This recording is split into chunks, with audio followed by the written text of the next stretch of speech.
I'm the orphan girl adopted by the Moretti family, which was the biggest mafia family on the East Coast. The current Don Grayson Moretti was my best friend growing up. At a family banquet, somebody slipped him an aphrodisiac, and I slept with him. Good news, the experience was incredible. He was absolutely massive, and we went at it 8 times in a single night. Bad news, I'm pregnant. He's just put out a massive bounty, ordering every man he has to hunt down the woman who vanished from his bed a month ago. The Moretti family has eyes on every street in New York. Not even a rat can dig a hole without him knowing. I forced my face into something calm and clapped him on the shoulder. Gray, that girl from that night. Did you find her? What are you going to do? Grayson let out a cold laugh. Break every bone she's got.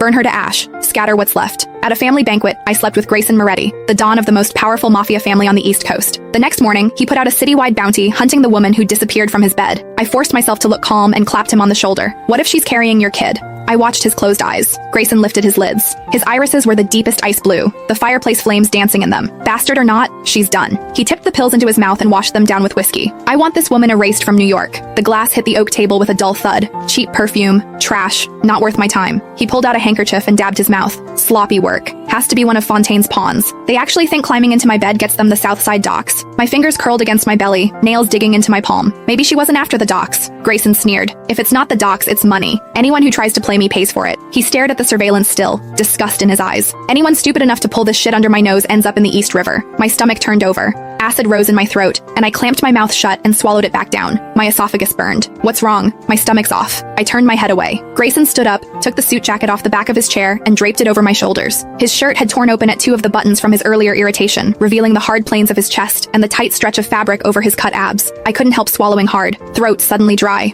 I couldn't help but think back to that night. I bit down hard and shook the image out of my head. Survival first. The nausea passed. I clutched the edge of his suit jacket. His gaze traveled down my face and stopped at my feet. The back of my right heel had been rubbed raw by my shoe, and blood was seeping into the leather. Grayson pulled out his phone and called Ryan, his right hand. Bring a pair of size 5 flats to the parlor. Soft soles. 3 minutes. A warmth bloomed in my chest. Was he worried about me? He hung up and dialed another number. Mia, come pick her up. Take her to the family doctor for a stomach workup. Give her 2 weeks paid leave. I don't want to see her face for a while. Mia's voice came through faintly, asking what was going on. She looks sick. It's annoying me. Right. I needed to lock in what I already knew about this man. He was cold-blooded, and he didn't go soft for any woman. Ever. Grayson hung up. Ryan came in carrying a shoebox and set the flats by my feet.